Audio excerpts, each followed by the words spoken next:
For this practice problem, we're going to look at writing out or drawing orbital diagrams and writing out configurations. So the first method that we teach to kind of show how this works is what I like to call the diagonal method. So we're going to draw out our diagonal mnemonic here. So we have 7s, 6s, 5s, 4s, 3s, 2s, 1s. So those are our s orbitals. For p, so the s orbital, the n equals 1 level is really close to the nucleus, not a whole lot of room for electrons, so just the s subshell.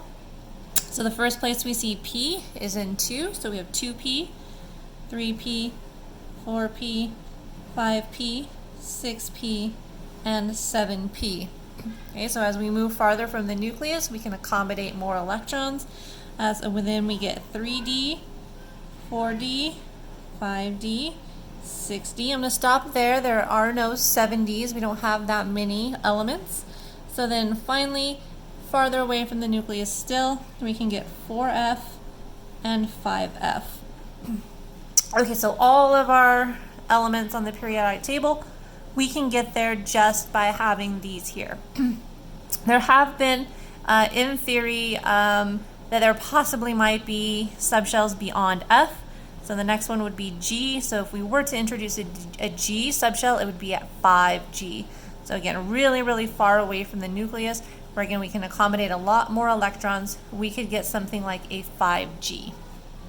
Okay, so how this works is we fill along the diagonals. So we're going to do some of that in just a second. Okay, so our question 1 for the Chapter 9 practice problems, the full configuration of calcium. So we're looking at calcium. So if we look at the periodic table, calcium has an atomic number of 20, meaning it has 20 electrons. Okay, so we're going to use our diagonal method, fill along the diagonals until we have placed 20 electrons in the atom. So our first diagonal is here. So our first entry in our configuration is 1s2. So just kind of a reminder as we go through this, the maximum number of electrons in an S subshell would be 2. We can have a maximum of 2. So we can have 1 or 2 electrons there, but a maximum of 2. For P, we can have a maximum of 6. For D, we can have a maximum of 10. And finally for F, we can have a maximum number of 14 electrons. So we fill a subshell full of its occupancy of electrons, and then we move on to the next. Okay, so we filled the 1s, we're moving on to the 2s. So the next diagonal just has 2s. So we have 2s2. Next diagonal is 2p and 3s. Okay, so we have 2p6, and then we have 3s2. So if we look up here, we have 6, 7, 8, 9, 10, 11, 12. So we've put 12 electrons in, so we still have to get up to 20, so we're going to keep going. So our next diagonal is here. So we do our 3p. We'll have 6. We have 6, 7, 8, 9, 10, 16, 17, 18. So 2 more. So that's going to fill our last entry in our diagonal, that 4s. So we have 4s2. So moving through our diagonals, which puts our subshells in order of energy, we come up with our configuration for calcium, and that is using the diagonal method. Okay, so that is problem number 1. Number 2 asks for the noble gas configuration for Mercury using the diagonal method and by using the periodic table. Okay, so now we're going to look at Mercury here. So we'll get a fresh sheet of paper. Okay, so the diagonal method for Mercury, and also we're going to use the periodic table. Okay, so starting again, 7s, 6s, 5s, 4s, 3s, 2s, 1s, 2p, 3p, 4p, 5p, 6p, 7p, 3d, 4d, 5d, 6d, and then 4f and 5f. Okay, so we are going to use the periodic table, and we're also going to use the diagonal method. So for the condensed configuration or the noble gas configuration, we don't have to write out all electrons, which is really nice, because if we look at our periodic table, Mercury is right here.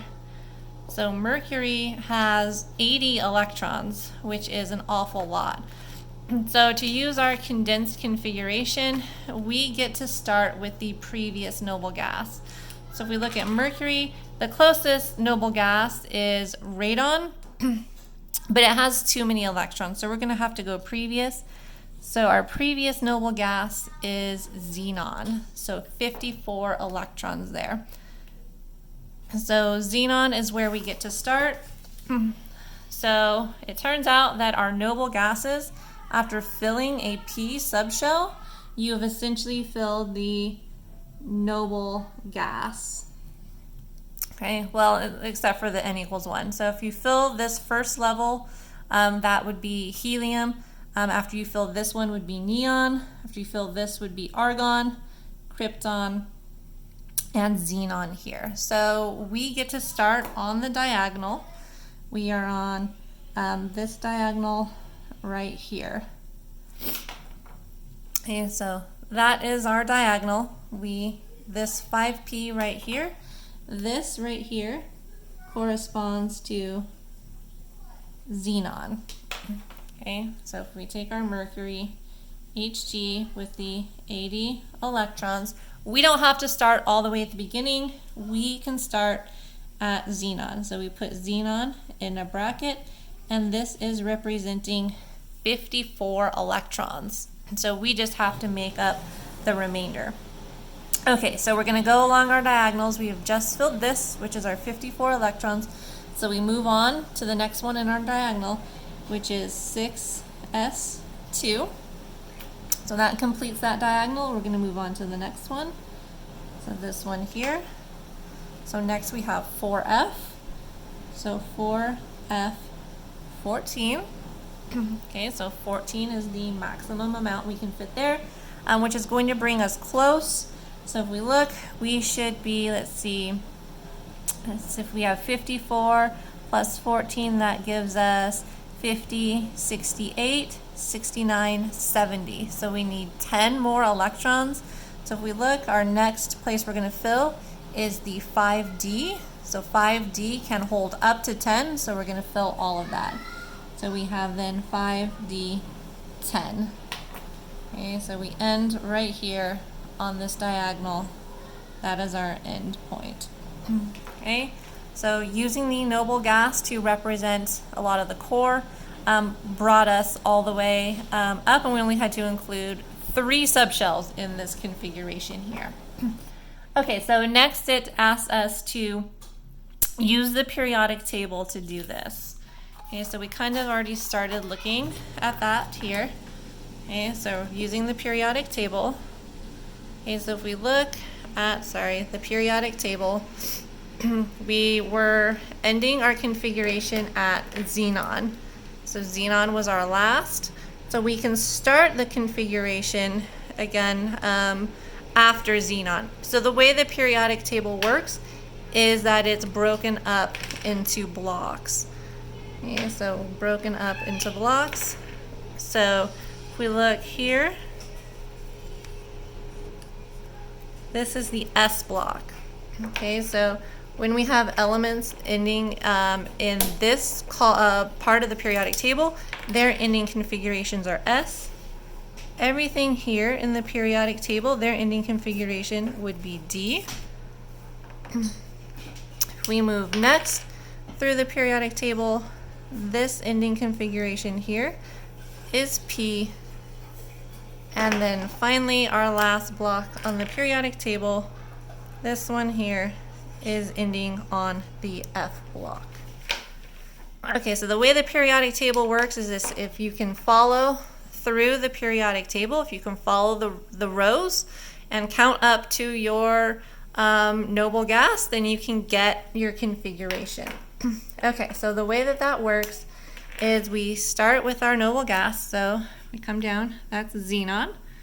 Okay, so xenon. So we're going to go and then just count what we have past that. So zoom back out. So if we look, we have 1. Oops, that doesn't work.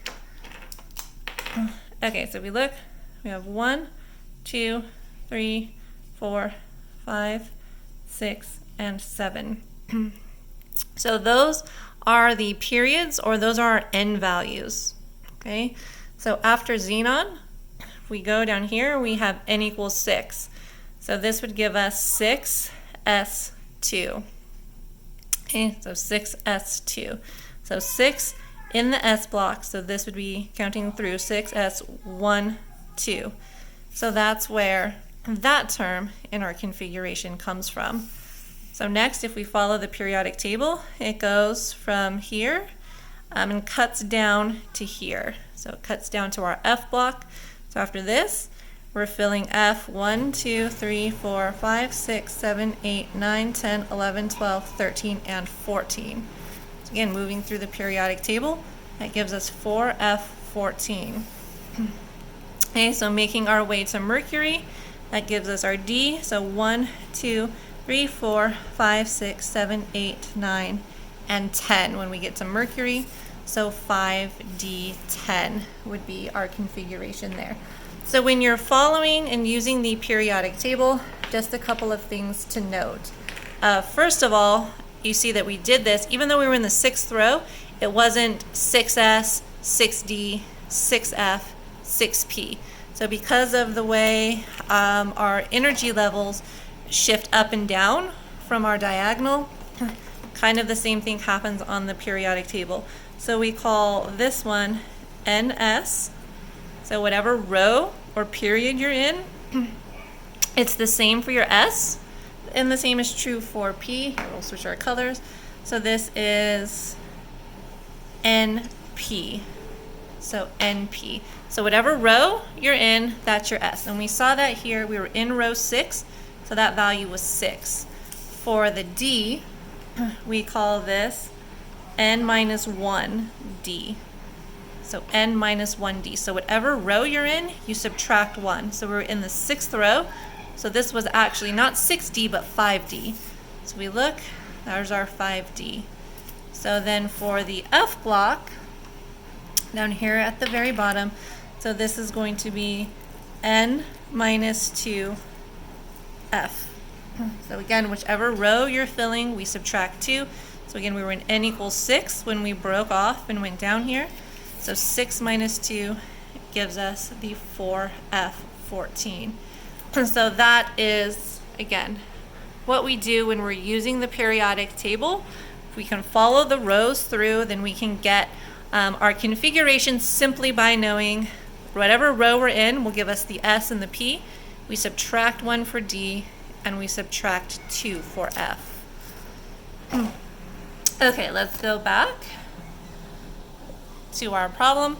So that was using the periodic table to arrive at the configuration, and then using our diagonals to do that. So the next part of this asks for what is valence and what is core.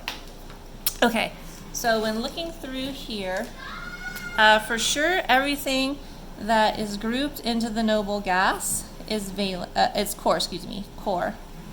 So now we have to look at really looking at our F and our D, then we can figure out which of those are core or not. So this is full, and this is also full.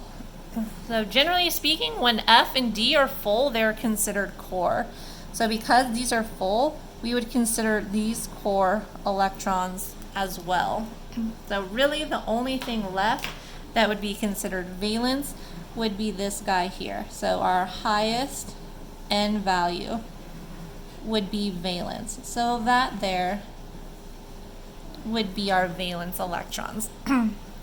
Okay, these ones here. So that is that part of, so that is the answer to that question. We've identified core and valence, and we wrote out the configuration. So just a review for core and valence.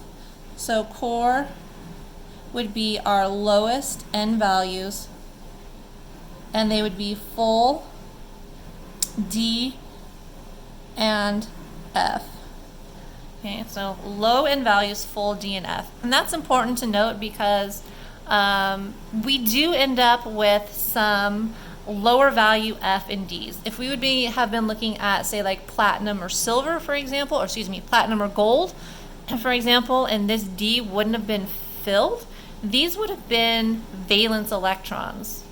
Okay, so even though they're in a lower D value, because that's how it works, they would be still considered valence if this wasn't full. So then our valence is going to be the highest N value in the configuration and any partially full D and F if they are present. So when we put it into the noble gas configuration, any partially full D and F that are in the configuration would be considered valence. Okay, so flip this over. Our very last problem, we're going to look at configurations, orbital diagrams for arsenic, and we get to skip just right straight to the periodic table. Okay, so we're looking at arsenic, which is AS. So let's grab the periodic table back. Okay, so let's find arsenic. So, I have it kind of with the P, so we'll erase that P. Okay, so arsenic is right here. So that's our arsenic. So we're going full configuration. So let's start from the beginning and kind of see where we're going to end. So if we look at arsenic, arsenic is in N equals 4, and it's in the P block. So its ending configuration is going to be in the 4P. Okay, so we'll kind of zoom to the periodic table and zoom to our writing. Okay, so if we start at the beginning, that's 1. So N equals 1, and we just have the S. So we have 1s2. Okay, so next we move, so that completes our first row. So the second row, we're in the S block, so that's 2s12. Okay, so we zoom up, 2s2. And continuing this row, now we're over here, we're in the P block, so NP, so that's 2p6. So 2p6. Okay, next row, we're in the N equals 3, so we have 3s2. So 3s2. Continuing on, N equals 3. Now we have 1, 2, 3, 4, 5, 6. So we have 3p6. We haven't got to arsenic yet, so we keep going. Now we're in N equals 4. So 4s2. So 4s2. We're going to go all the way across the D block. So again, D is N minus 1. So we're in the fourth row. So this is 3D10. So 3D10. And then finally, to get to arsenic, arsenic is here. We're in the 4P block, so we count over 1, 2, 3. Arsenic is the third one there. So we have 4P3. So we're just following the rows and columns in our periodic table. We can get the configuration of arsenic. If we were asked for the noble gas, we would start at argon. So we'd have argon. Then we'd go 4s2, 3d10, 4p3. Okay, so we used our periodic table for that. Let's get back to our problem at hand. Okay, so we have our configuration. Now we want to write out the orbital diagram. Okay, so orbital diagram. So I'm going to scoot up just a little bit. Okay, we'll start here at the bottom at lowest energy. So that's our 1s. Okay, so we have 2 electrons there, so we'll put spin up and spin down. So next we have 2s. Next higher in energy, spin up, spin down, and then we have 2p. So 2p has 3 orbitals, px, py, pz. So we write out 1, 2, 3. So we're going to put 6 electrons in there. They enter up, up, up, and then they pair at down, down, down. Okay, so I'm drawing half arrows here. Generally, we represent electrons with half arrows. They have what we call half integral spin. You don't need to know that, but we do show electrons as half arrows. Okay, so next in our configuration, then we have 3s. So 3s, and we have up, down. Next we have 3p, so 1, 2, 3, 3p. We'll have up, up, up, and then pairing with down, down, down. Moving on, then we have 4s, up, down. Then we have 3d. I'm just going to put it here with the rest of the n equals 3. 1, 2, 3, 4, 5. 3d. In terms of energy, it would be higher in energy, but I'm just going to group it together with the rest of the n equals 3, and we have 10. So 1, 2, 3, 4, 5, 6, 7, 8, 9, and 10. And then finally we have our 4p, and we just have the 3 electrons there, so they each get their own orbital at up, up, up. Okay, so if we look at our configuration here, let's look at what's valence and what is core. So our highest n value, so first thing we want to look at our highest n value. Our highest n value is n equals 4. So we have this, and we have this, would be valence. And we determine that because it, again, is the highest n value. So our core electrons are going to be all of our low n. So n equals 1, n equals 2, n equals 3, all of those there. We look at our other n equals 3, we just have to make sure that the d is all the way filled before we can consider it core. So if we look, d is all filled. We see that here and here. So this here, these ones would all be core electrons. Okay, so valence electrons, core electrons. Okay, so here is our configuration and our orbital diagram for arsenic.